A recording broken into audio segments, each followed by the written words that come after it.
Eh bien, bonjour à tous. Donc, c'est ma vraie de la semaine. Et deux sujets. Canicule, tout s'arrête. La SNCF supprime des trains, des TER, beaucoup. Et la raison invoquée, c'est au cas où la climatisation tomberait en panne. Fabuleux. Donc, la question est, est-ce qu'ils vont nous arrêter les trains l'hiver quand il va faire très froid, sous prétexte que le chauffage peut tomber en panne? Bref, on n'en sort plus. On finit par se demander si ça vaut encore le coup de faire rouler des trains, quoi. Alors, c'est un peu drôle parce que je discutais de cela avec une jeune personne lors d'une dédicace à Chartres ce week-end dernier. Et elle n'avait pas réalisé, elle me disait, non mais c'est bien parce que vous comprenez, les pauvres gens, faut les prévenir, canicule. Je dis, mais attendez, canicule, c'est pas la première canicule qui se produit. Et de là arrêter les trains sous des prétextes fallacieux que la clim peut tomber en panne, à arrêter pas mal de concerts pour la fête de la musique, à fermer des écoles, à arrêter les bus, enfin bon bref, ouais, on a l'impression qu'il a jamais fait de canicule, qu'il a jamais fait chaud dans notre pays. C'est du grand n'importe quoi. Vraiment, on marche sur la tête. Hein. C'est vraiment l'asile psychiatrique à ciel ouvert.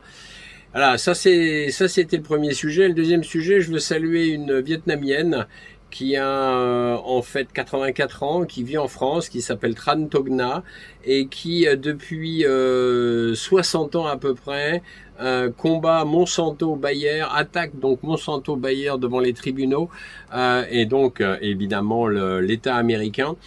Parce que pour toute la vaporisation et l'épandage de l'agent orange donc au Vietnam.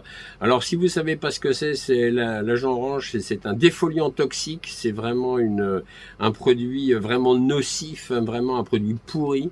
Et elle a été aspergée comme tant d'autres de Vietnamiens à l'époque, donc sur le corps de cette espèce de liquide gluant qui lui a causé d'énormes problèmes, bien évidemment, comme malheureusement à beaucoup de Vietnamiens de l'époque. Donc c'était vraiment une pratique ignoble. Et elle attaque donc devant les tribunaux un Français.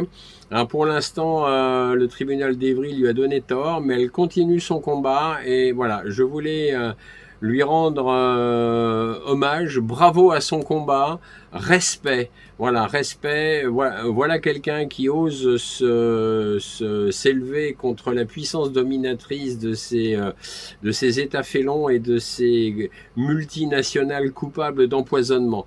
Donc voilà, bravo à elle et bravo à elle de continuer le combat et j'espère qu'elle gagnera.